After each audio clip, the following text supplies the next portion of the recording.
ভাইয়া গেছে। আল্লাহ ও আল্লাহ, তুমি একটা আমানত করো আল্লাহ। বাঁচার কোনো উপায় নাই, বাড়ি ঘর সব চলে। সব ভেঙে গেছে। ও শুকনো জায়গায় কবর দিও মাকে, এমন চিরকুট লিখে মায়ের লাশ কলার ভেসায় ভাসিয়ে দেয় ছেলে। ঘটনাটি ঘটেছে টাঙ্গুয়ার হাওরে বন্যা দুর্গত এলাকায়। এর সত্যতা স্বীকার করেছেন হাওর উন্নয়ন পরিষদের সভাপতি কাশ্মীর রেজা। আত্মীয় স্বজন তাদের লাশ ভাসিয়ে নীরবে দাঁড়িয়ে চোখের জল ফেলছে। এছাড়াও বন্যা দুর্গত এলাকায় জলদস্যু ও চাঁদাবাজ উপদ্রব বৃদ্ধি পেয়েছে।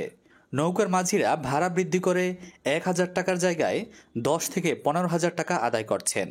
বানবাসীরা বলেন, আমাদের হাওর এলাকায় তাহিরপুরে লাশ দাফন করার মতো শুকনো জায়গা না পেয়ে বানের জলে লাশ ভাসিয়ে দেওয়া হয়েছে। ঘটনাটি সত্য।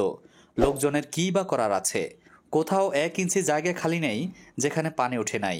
তিনি বলেন, এক শ্রেণীর নৌকা মাঝিরা তারা সিন্ডিকেট করে নৌকার ভাড়া বাড়িয়ে দিয়েছে। ত্রাণ বিতরণ সহ সার্বিক বিষয়ে প্রশাসনের তদারকি বৃদ্ধি করার জন্য দাবি উঠেছে। ওই এলাকায় ত্রাণ নিয়ে যাওয়া কিছু লোক বলেন, রবিবার সকালে আমরা আজহারি সাইবার টিমের একটি ত্রাণ সাথে সুনামগঞ্জ, তাহিরপুর ও বিশ্বম্বরপুর এলাকার টাঙ্গুয়ার হাওরে সারাদিন ঘুরে ত্রাণ বিতরণ ও সরজমিন চিত্র পরিদর্শন করি। আমাদের নৌকা যখন বিশ্বম্বরপুর হাওরে ভাতের টেক আশ্রয় কেন্দ্রে যাওয়ার পথে তখন একটি দৃশ্য চোখে পড়ে। আত্মীয় স্বজনরা তাদের স্বজনের লাশকে বানের পানিতে ভাসিয়ে দিচ্ছেন। এদিকে ওই সংগঠনের লোকজন ত্রাণ সামগ্রী বিতরণ করে ফেরার পথে রাতে বিশ্বম্বরপুর হাওরের সালামপুর এলাকায় পৌঁছলে ইমদাদুল হক মিলন নামের এক দস্যুর নেতৃত্বে নৌকায় আক্রমণ করে 10,000 টাকা চাঁদা দাবি করে এবং তাকে 100 প্যাকেট ত্রাণ সামগ্রী দিতে হবে বলে দাবি করে। পরে তাকে নগদ 4,000 টাকা দিয়ে নৌকাযাত্রীরা রক্ষা পান।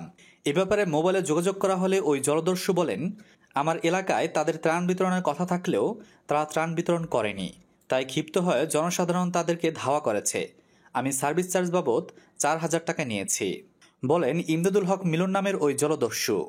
বিনোদন জগৎ ও সাম্প্রতিক ঘটে যাওয়া সকল প্রকার আপডেট খবরাখবর সবার আগে পেতে আমাদের RS ভয়েস টিভি চ্যানেলটি এখনই সাবস্ক্রাইব করে আমাদের সাথেই থাকুন।